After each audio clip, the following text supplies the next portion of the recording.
कभी सोचा है कि एक ही ग्रह, एक ही नक्षत्र में हो, लेकिन फिर भी वो कैसे चार बिल्कुल अलग-अलग जिंदगियों की कहानी लिख सकता है? आज हम चित्रा नक्षत्र में सूर्य के इसी गहरे राज को खोलने वाले हैं और ये देखेंगे कि कैसे एक ही प्लैनेटरी पोजीशन चार अलग-अलग तरह की डेस्टिनी या कहें तो किस्मत बना सकती है। जरा सोचिए, आपके हाथ में एक हीरा है। आप उसे एक तरफ से देखते हैं तो एक अलग ही चमक दिखती है। थोड़ा घुमाते हैं तो एक बिल्कुल नई रोशनी नजर आती है। पत्थर तो एक ही है, लेकिन उसके चेहरे अनगिनत हैं। और जानते हैं, ज्योतिष में चित्रा नक्षत्र बिल्कुल वैसा ही हीरा है। पर आज हम सिर्फ इसकी बाहरी चमक नहीं देखने वाले, बल्कि हम ये जानने की कोशिश करेंगे कि इस हीरे के दिल में, इसके बिल्कुल कोर में आखिर छिपा क्या है। यही यही आज का हमारा सबसे बड़ा सवाल है। अगर किसी का सूर्य चित्रा नक्षत्र में है, तो ये जानना सबसे ज्यादा जरूरी हो जाता है कि वो कौन से चरण में है, कौन से पद में है, क्योंकि यही एक छोटा सा डिटेल किसी के जीवन के पूरे डिजाइन को, उसकी किस्मत के पूरे नक्शे को बदल कर रख सकता है। तो चलिए आज चित्रा नक्षत्र में सूर्य की इस पहेली को पद दर पद समझते हैं। इस हीरे के राज को परत दर परत खोलते हैं और देखते हैं कि ये कैसे चार बिल्कुल अलग अलग तरह के व्यक्तित्वों को जन्म देता है। सबसे पहले बिल्कुल बेसिक बातें समझ लेते हैं। चित्रा नक्षत्र के जो शासक हैं वो हैं विश्वकर्मा, जिन्हें हम देवताओं का आर्किटेक्ट या डिवाइन इंजीनियर भी कहते हैं। और इसका प्रतीक है एक चमकीला रत्न, एक जूल, जो इसकी खूबसूरती, इसकी चमक और इसकी मल्टी फैसेटेड पर्सनैलिटी को दिखाता है। लेकिन असली जादू वो इसके चार चरणों में छिपा है। हर चरण अपने साथ एक अलग नवमांश की ऊर्जा लाता है।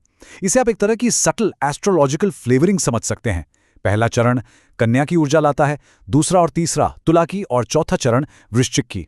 और यही ऊर्जा, यही फ्लेवर तय करता है कि कोई इंसान एक परफेक्शनिस्ट बनेगा, एक आर्टिस्ट बनेगा, एक डिप्लोमैट बनेगा, या फिर अपनी ही शक्ति के भ्रम में फंस जाएगा। ठीक है, तो पहले चरण से शुरू करते हैं। जब सूर्य चित्रा नक्षत्र के पहले पद में होता है तो वो कन्या नवमांश में होता है। यहाँ पर मंगल की एक्शन वाली एनर्जी और बुध की दिमागी एनर्जी का एक बहुत ही अनोखा मेल देखने को मिलता है। यहाँ पर सूर्य एक बहुत ही सटीक, एक प्रिसिजन इंजीनियर की भूमिका में होता है। इन लोगों में छोटी से छोटी डिटेल पर ध्यान देने की गजब की क्षमता होती है।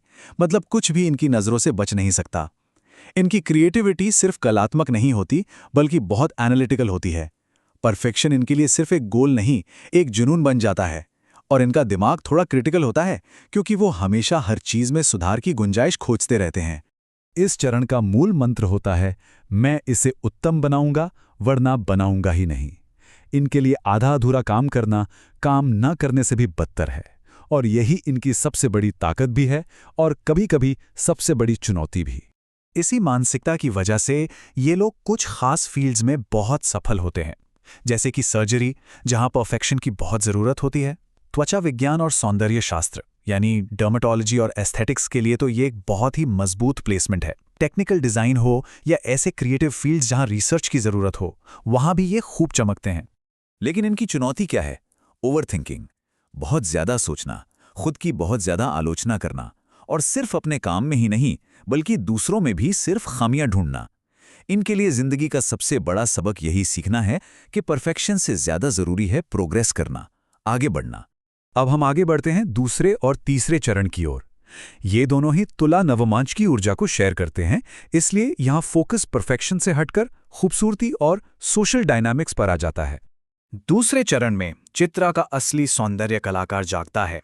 यहाँ शुक्र का प्रभाव, जो खूबसूरती, कला और आकर्षण का ग्रह है, वो पूरी तरह से सामने आता है और एक नेचुरल आर्टिस्टिक टैलेंट को जन्म देता है। इस चरण के लोगों में एक नेचुरल चार्म और एलिगेंस होता है। उनमें खूबसूरती को पहचानने की, जिसे एस्थेटिक इंटेलिजेंस कहते हैं, वो कमाल की होती है। वो सामाजिक तौर पर बहुत मैग्नेटिक होते हैं। लोग उनकी तरफ खींचे चले आते हैं। और हाँ, उन्हें अच्छी और महंगी चीज़ों मतलब लग्जरी से खास लगाव होता है। इनकी जो मुख्य प्रेरणा होती है वो है, मुझे सुंदरता बनानी है और मैं चाहता हूं कि लोग उसे देखें। ये सिर्फ अपने लिए कला नहीं बनाते, ये चाहते हैं कि दुनिया इनकी क्रिएशन को देखे, उसे सराहे। यहाँ चुनौती है दूसरों से वैलिडेशन ढूंढना, दूसरों की तारीफ पर निर्भर हो जाना। कभी कभी ये लोग बाहरी खूबसूरती के आधार पर बहुत सतही फैसले ले सकते हैं। इनके लिए जिंदगी का सबक ये है कि गहराई के बिना सुंदरता सिर्फ एक भ्रम है और असली खूबसूरती तो अंदर से आती है। तीसरा चरण ये भी तुला नवमांश में है, लेकिन ये ऊर्जा ज्यादा गहरी और सामाजिक तौर पर स्ट्रैटेजिक है। यहाँ पर इंसान कलाकार से ज्यादा एक डिप्लोमैट, एक कूटनीतिज्ञ बन जाता है। ये लोग नेटवर्किंग में माहिर होते हैं। सही लोगों से कैसे जुड़ना है ये इन्हें बखूबी आता है। इनका व्यक्तित्व बहुत डिप्लोमैटिक होता है। ये बातों को संभालना, माहौल को बनाना जानते हैं।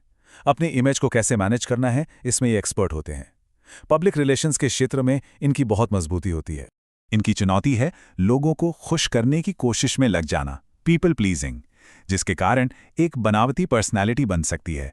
और कई बार इनके मन में एक पहचान का भ्रम पैदा होता है कि मैं असल में कौन हूं। ये सवाल इन्हें परेशान कर सकता है। इनके लिए सबक यही है कि ऑथेंटिसिटी यानी असलियत हमेशा इमेज से बड़ी होती है। अब हम आते हैं चौथे और आखिरी चरण पर, जो कि वृश्चिक नवमांश में है। यहाँ ऊर्जा में एक नाटकीय बदलाव आता है। ये चित्रा नक्षत्र का सबसे इंटेंस और सबसे शक्तिशाली चरण है। इस चरण के लोग बहुत ही इंटेंस क्रिएटर होते हैं। उनमें चीज़ों को जड़ से बदलने की एक डीप ट्रांसफॉर्मेशन की क्षमता होती है। इनके अंदर एक छिपी हुई शक्ति होती है जिसे दूसरे भी महसूस कर सकते हैं, और इनका व्यक्तित्व बेहद चुंबकीय होता है। इनका मिशन स्टेटमेंट होता है, मैं सिर्फ बनाऊंगा नहीं, मैं बदल दूंगा। ये सतह पर काम नहीं करते।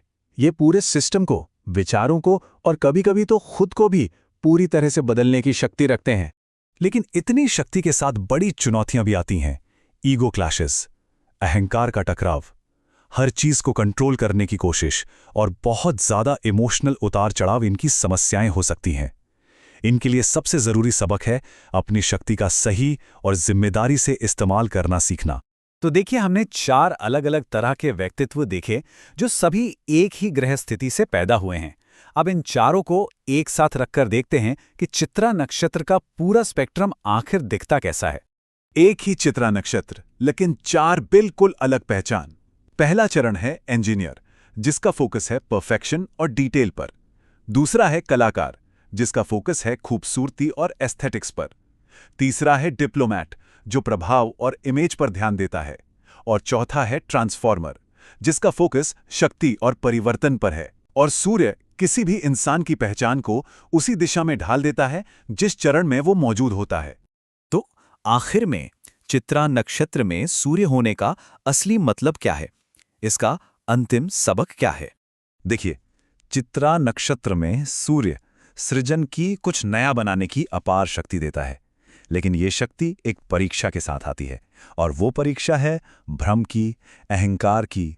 अगर कोई इंसान ये समझ जाए कि मैं निर्माता हूं, लेकिन ये रचना मेरा अहंकार नहीं है, तो वो चित्रा की इस ऊर्जा पर महारत हासिल कर लेता है। जब बनाने वाला अपनी बनाई हुई चीज से खुद को अलग कर लेता है, तभी सच्ची कला का जन्म होता है। और जब कोई इस समझ तक पहुंच जाता है, तब वो खुद जीवन की एक सच्ची, उत्कृष्ट कृति, एक ट्रू मास्टरपीस बन जाता है। ठीक उसी हीरे की तरह जो हर कोण से चमकता है, लेकिन अपनी असली पहचान कभी नहीं खोता। अगर हर नक्षत्र पर इसी तरह का गहरा विश्लेषण चाहते हैं तो नीचे कमेंट्स में जरूर लिखें नेक्स्ट नक्षत्र। इस चर्चा को लाइक करें और ऐसे ही और विश्लेषण के लिए सब्सक्राइब करना ना भूलें।